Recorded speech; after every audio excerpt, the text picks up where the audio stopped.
احادیث کی کتابوں میں دنیا کی جتنی مذمت آئی ہے اس کا خلاصے کے طور پر یہ کہا جا سکتا ہے کہ دنیا کی محبت ہر گناہ کی جڑ ہے۔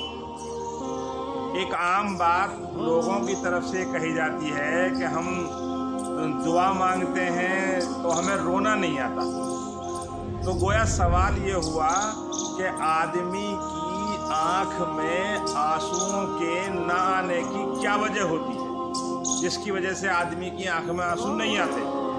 تو اس کی وجہ یہ ہے کہ آدمی کی آنکھ میں آنسوؤں کا نہ آنا یہ دل کی سختی کی وجہ سے ہوتا ہے۔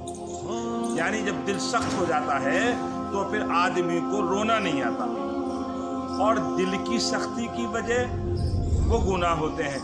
یعنی جب آدمی کا دل سخت ہو جاتا ہے تو پھر وہ گناہ کرنے لگتا ہے، تو گناہ کرنا دل کی سختی کی علامت ہے۔ اور پھر گناہ میں گناہوں کی کثرت وہ موت کے بھولنے کی وجہ سے ہے۔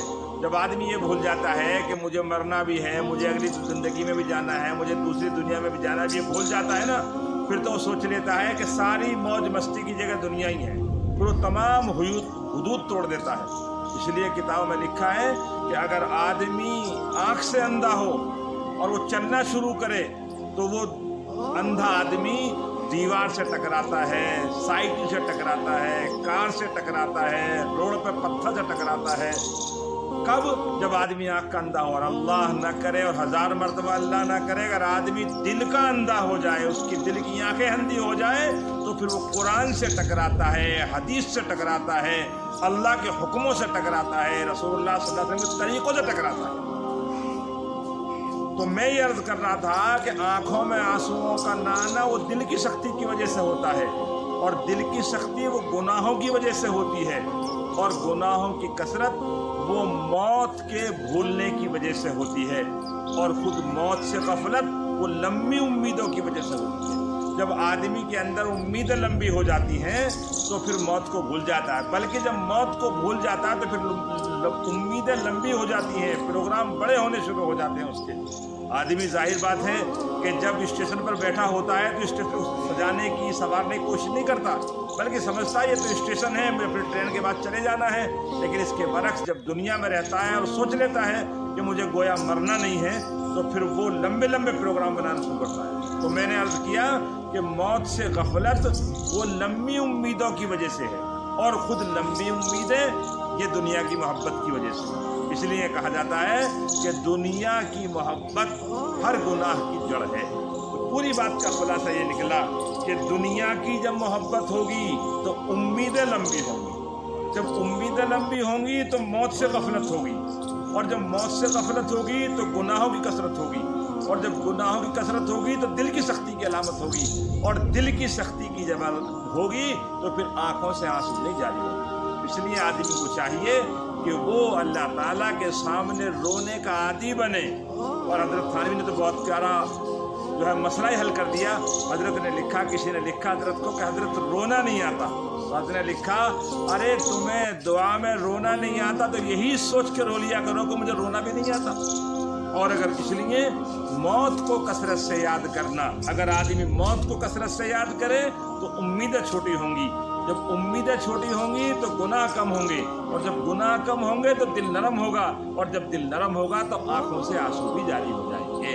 اور اگر کوئی کے ساتھ موت کی تسبیح پڑھنے سے ڈر لگتا ہے، موت کے نام سے گھبراہٹ ہوتی ہے، تب کیا کریں؟ تو حضرت نے اس کا بھی ایک اچھا جواب دیا، حضرت حکیم الامت رحمۃ اللہ علیہ نے۔ حضرت نے فرمایا اگر موت کے مراقبے سے، موت کے سوچنے سے، موت کی وجہ سے دنیا چھوڑ جانی ہے، ان سب باتوں سے آدمی کو گھبراہٹ ہوتی ہو تو یہ سوچ لیا کرے کہ اس زندگی کے بعد بھی ایک زندگی شروع ہوگی، لیکن وہ زندگی ایسی ہوگی کہ جس میں کبھی موت نہیں آئے گی، وہ ہمیشہ ہمیشہ کی زندگی ہوگی۔ اگر آدمی چاہتا ہے کہ وہاں راحت کے ساتھ رہے، چین سکون کے ساتھ رہے، تو اس کو اس دنیا میں رہ کر زندگی کو اللہ کے حکم اور سرکار مدینہ صلی اللہ علیہ وسلم کے طریقے میں زندگی بسر کرنی چاہیے۔ اس لیے کہ جب سوچ لے گا آدمی کہ بہترین زندگی بھی ہے تو اس بہترین زندگی کے لیے تیاری بھی بہترین ہی کرے گا۔ چھوٹے اسکول کا بچہ ہوتا ہے، کیا سمجھاتا ہے باپ، کیا سمجھاتے ہیں ماں باپ بیٹا محنت کر لو, تمہارا داخلہ ہائی اسکول میں کرا دیں گے, بڑے اسکول میں کرا دیں گے. بڑے اسکول کا بچہ اس لیے محنت کرتا ہے کہ یونیورسٹی ملے گی, یونیورسٹی کا پڑھنے والا بچہ اس لیے محنت کرتا ہے کہ بہترین جاب ملے گی. تو ہر آدمی اپنے مقام پر رہ کر اس لیے محنت کرتا ہے تاکہ اس محنت کی برکت سے اگلا اچھا مقام مل جائے. ایسے ہی ہم چاہتے ہیں کہ اس دنیا کے بعد اچھا مقام ملے, تو چاہیے کہ ہمیں اللہ کے سامنے رونے کی عادت بنانی چاہیے. اللہ تعالیٰ ہمیں نرم دل نصیب فرمائے, اور ایسا دل جو اللہ کے حکموں کی وجہ سے ڈرنے والا ہو, ایسی زبان جو اللہ کی نعمتوں پہ شکر کرنے والی ہو, اور ایسا دل جو ہر وقت اللہ تعالیٰ کی محبت میں ڈوبا رہتا ہو. اللہ تعالیٰ ہمیں عمل کرنے کی توفیق نصیب فرمائے. اور بہت آسان ہے, آپ دعا کر کے دیکھیے. کیا اللہ تعالیٰ کے کریم ہونے کے لیے اتنی بات کافی نہیں ہے کہ اللہ سب کچھ جانتا ہے, بندے کے ہر حال سے واقف ہے, اس کے بعد بھی اللہ یہ چاہتا ہے کہ بندہ اپنی دل کا دکھ اور اپنی زندگی کی داستان میرے سامنے بیان کرے, اور پروردگار عالم متوجہ کو سننا چاہتا ہے. اللہ تعالیٰ کہتا ہے کوئی نا امیدی میں ڈوبا ہوا جو امید کے ساتھ مجھے پکارے, ہے کوئی غم میں ڈوبا ہوا جو غم سے نجات کے لیے مجھے پکارے, کوئی ہے عزتوں کا طالب جو ہم سے عزت طلب کرے, کوئی ہے معافی کا طالب. میرے بھائیوں, پروردگار متوجہ ہے, اس موقع کو غنیمت سمجھے. اللہ تعالیٰ ہمیں عمل کرنے کی توفیق